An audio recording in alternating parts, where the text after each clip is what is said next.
कहानी की शुरुआत में हमें 5 दोस्तों को दिखाया जाता है जो हाइकिंग के लिए पहाड़ी एरिया में जाने वाले होते हैं। इसके बाद ये सब अपना सामान पैक करके रेडी हो जाते हैं। फ्रेड इन सबको मैप में उस लोकेशन के बारे में बताता है। इनमें फ्रेड करीन का बॉयफ्रेंड होता है और क्लोई का बॉयफ्रेंड लुक होता है, लेकिन विलियम वो सिंगल ही होता है। इसके बाद ये सभी एक फोटो क्लिक करते हैं, जिसके बाद ये पांचों माउंटेन्स की तरफ निकल जाते हैं। इसी बीच विलियम क्लोई को मैसेज कर रहा होता है, जिसमें शायद उसने कुछ पर्सनल लिखा था, लेकिन क्लोई जैसे ही उस मैसेज का रिप्लाई करती तुरंत ही वहाँ पर नेटवर्क सिग्नल चला जाता है। हमें विलियम के एक्सप्रेशन से पता चल रहा था कि शायद वो क्लोई का एक्स है, यानी क्लोई अपने न्यू बॉयफ्रेंड लुक के साथ थी। लुक हाइकिंग पर नहीं आना चाहता था क्योंकि उसे ऊंचाई से बहुत डर लगता है, लेकिन क्लोई के बार बार कहने पर ही लुक यहाँ आया हुआ था। यहाँ हमें पता चलता है कि क्लोई का एक पास्ट होता है जिसमें उसकी गलती की वजह से एक पेशेंट मर गया होता है, इसलिए क्लोई को उसका बहुत दुख होता है। दरअसल वो अपने आप को उस पेशेंट की मौत से बाहर निकालने के लिए ही हाइकिंग पर आई हुई है। अब रास्ते में ये सब एंजॉय करते हुए आगे बढ़ते हैं। फिर जंगल में पहुंचने के बाद ये सभी उस पहाड़ी एरिया की तरफ जाने लगते हैं। जंगल में करीन कुछ फोटो शूट करती है। उधर विलियम क्लोई से अपने दिल की बात शेयर करने वाला होता है, लेकिन क्लोई उसे अपने से दूर रहने के लिए बोलती है क्योंकि अब वो केवल लुक से प्यार करती है। खैर अब आगे जाने पर इन्हें पहाड़ी एरिया मिल जाता है, जिसके बाद फ्रेड पहाड़ों पर से ऊपर चढ़ने लगता है। ये सब देखकर लुक को काफी डर लगता है। इसके बाद सभी किसी तरह से रस्सी की मदद से पहाड़ों पर चढ़ने लगते हैं, लेकिन लुक पहाड़ों पर डरते हुए चढ़ता है। अब किसी तरह इनका पहला स्टेप पूरा हो जाता है। पहाड़ों पर हमें कुछ सिंबल भी दिखाई देते हैं, जिसे देखकर हम समझ पाते हैं कि आगे जाना खतरनाक हो सकता है, लेकिन ये सब उसे इग्नोर कर देते हैं। फिर फ्रेड इन सबको दूसरे स्टेप के बारे में बताता है, जहाँ पर इन्हें पहाड़ों पर लगे तारों की मदद से आगे बढ़ना होता है। इसके बाद ये सब पहाड़ों पे लगे तारों से हाइकिंग करके आगे बढ़ने लगते हैं। इसमें लोग बहुत ज्यादा डरा होता है। अब किसी तरह से ये लोग दूसरा स्टेप भी कंप्लीट कर लेते हैं। इसके बाद ये सभी तारों से बंधे हुए पतले ब्रिज पर पहुंचते हैं और एक एक करके पार होने की कोशिश करते हैं, जिसमें फ्रेड उस ब्रिज के दूसरी तरफ पहुंच जाता है। इसके बाद विलियम भी धीरे धीरे उस पार पहुंच जाता है। अब क्लोई भी उस पार जा रही होती है।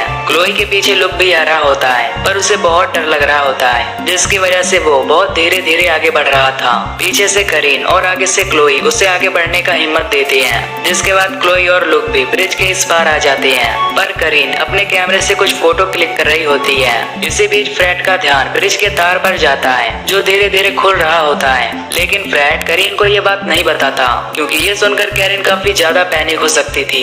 इसलिए वो उससे कहता है कि बेबी जल्दी आ जाओ। खैर अब तार की पकड़ बहुत कम हो गई थी, जिसे देख क्लोई कैरिन को जल्दी आने के लिए बोलती है। इसी बीच तार से बंधा ब्रिज खुलकर नीचे गिर जाता है, जिसके बाद कैरिन उस तार पर लटकी होती है, पर तार की पकड़ बहुत जल्दी खत्म होने वाली थी। ये देखकर फ्रेड उसके पास रस्सी फेंकता है, जिसे पकड़कर कैरिन भी इस पार आ जाती है। तभी इसी बीच वो तार भी टूट जाता है, जिससे अब इनका यहाँ से वापस लौटना काफी ज्यादा मुश्किल हो गया था। लोग इन सब पर काफी गुस्सा होता है क्योंकि इन्होंने ही उसे यहाँ आने पर मजबूर किया था। इसके बाद फ्रेड इन सबको मैप के थ्रू आगे का रास्ता बताता है और ऊपर चलने के लिए बोलता है। जिसके बाद ये सब तार के सहारे धीरे धीरे आगे बढ़ने लगते हैं। तभी कैरिन देखती है कि तार यहीं पर खत्म हो जाता है। ये देखकर फ्रेड पहाड़ की चोटी पर चढ़ने लगता है ताकि वो ऊपर जाकर उन सबकी हेल्प कर सके। फ्रेड और कैरिन किसी तरह ऊपर चढ़ जाते हैं, लेकिन लोग ऊपर नहीं चढ़ पाता क्योंकि वो बहुत ज्यादा डर चुका होता है। तभी इसी बीच एक तार का हुक टूट जाता है, जिससे लोग नीचे लटक जाता है। इधर फ्रेड जंगल की तरफ जा रहा होता है। तभी उसके पैर में एक जाल धंस जाता है, जिससे उसे काफी ब्लीडिंग होने लगती है और वो काफी तेजी से चिल्लाने भी लगता है। कैरिन उस जाल को निकालने की बहुत कोशिश करती है, लेकिन वो निकलता नहीं। जिसके बाद फ्रेड उसे रस्सी देकर उन सबकी हेल्प करने के लिए भेज देता है। उधर तार का दूसरा हुक भी टूट जाता है, जिससे विलियम भी नीचे लटक जाता है। अब ये सब हेल्प के लिए चिल्लाते हैं। विलियम लुक का हाथ पकड़ लेता है क्योंकि उसे नीचे गिरने का खतरा था। कैरिन ऊपर से रस्सी फेंकती है, जिसकी मदद से लुक पहले ऊपर जाता है और फिर सभी ऊपर चले आते हैं। उधर फ्रेड दर्द के कारण तड़प रहा होता है कि तभी उसके पैर में फंसे जाल से कनेक्टेड जंजीर को कोई खींचता है, जिससे फ्रेड भी उसी जंजीर के साथ खींचा चला जाता है। अब कैरिन सबके साथ उस लोकेशन पर आती है जहाँ पर फ्रेड के पैर में जाल धंसा हुआ था, लेकिन इन्हें यहाँ पर फ्रेड नहीं दिखाई देता, जिसके बाद ये सब उसे ढूंढने लगते हैं। इसी बीच लुक को कुछ ब्लड गिरा हुआ दिखाई देता है, जिससे उसे पता चलता है कि फ्रेड को कोई यहाँ से खींच कर ले गया होगा।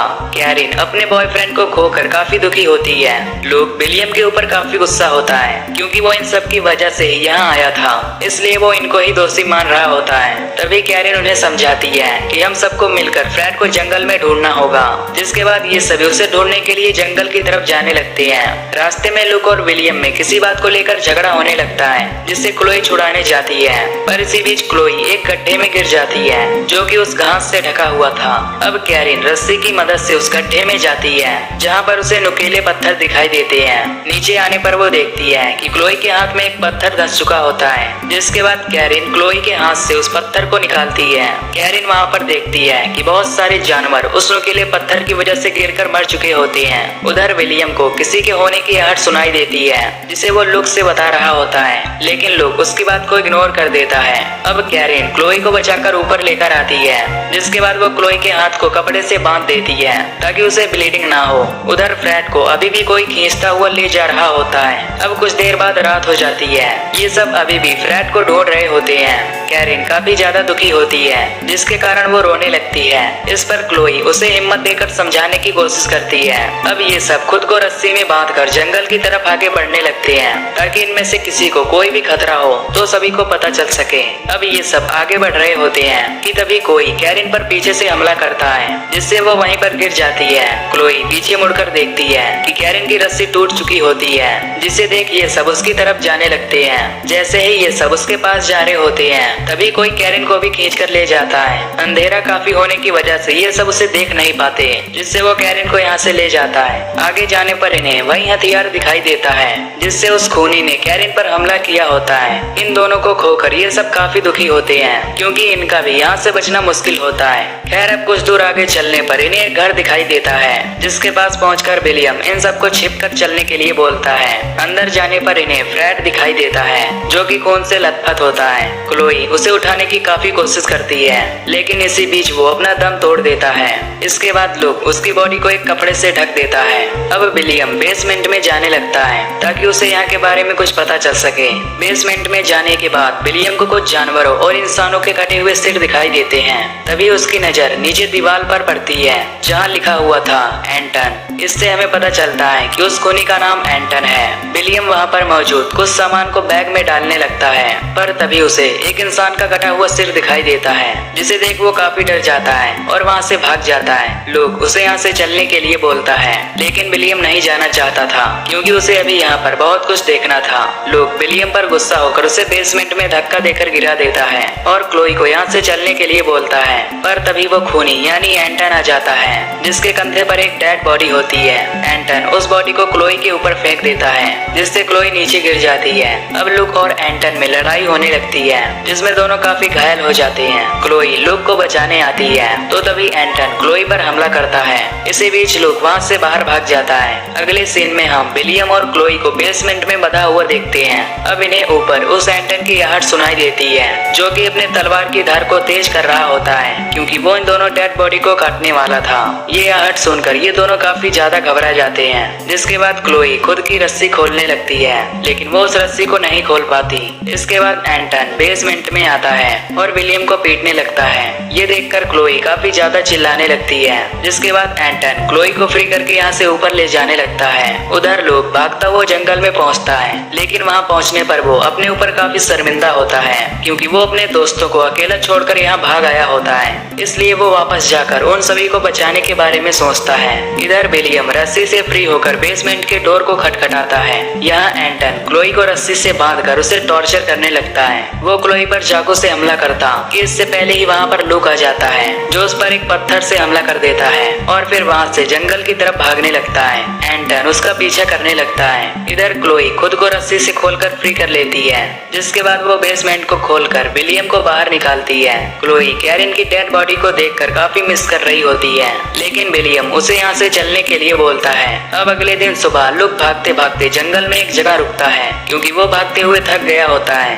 इधर विलियम और क्लोई क्लोई भी जंगल की तरफ भाग रहे होते हैं। एंटन लुक का हंटिंग कर रहा होता है, जिससे बचकर वो भाग रहा होता है। लुक जैसे ही एक पेड़ के पास रुकता है, तुरंत ही एंटन उस पर तीर से हमला करता है, लेकिन वो तीर पेड़ पर लग जाती है, जिससे लुक सेफ बच जाता है और वहाँ से फिर से भागने लगता है। लेकिन कुछ दूर जाने पर एंटन फिर से उस पर तीर से हमला करता है। इस बार वो तीर लुक के पैर में धंस जाता है, जिससे वो जोर से चीखता है, जिसकी आवाज सुनकर ये दोनों भी उसकी तरफ आने लगते हैं। इधर लुक पैर से तीर निकालकर फिर से भागने लगता है। अब भागते भागते वो जंगल के किनारे पहुंच जाता है, जहां से आगे जाना मुश्किल था। इसलिए एंटन और लुक दोनों में फाइट होने लगती है, जिसमें वो दोनों एक दूसरे को मारने लगते हैं, जिससे बचकर लुक पहाड़ से लटके एक सीढ़ी नुमा रॉड को पकड़कर लटक जाता है। इसी बीच वहाँ पर ये दोनों आ जाते हैं। विलियम लुक का हाथ पकड़ लेता है और उसे ऊपर खींचने लगता है, पर तभी उसे लुक के ऊपर गुस्सा आता है, क्योंकि लुक उसे बेसमेंट में धक्का देकर भाग आया था। इसलिए वो लुक का हाथ छोड़ देता है, जिसके बाद लुक नीचे गिर जाता है और उसकी मौत हो जाती है।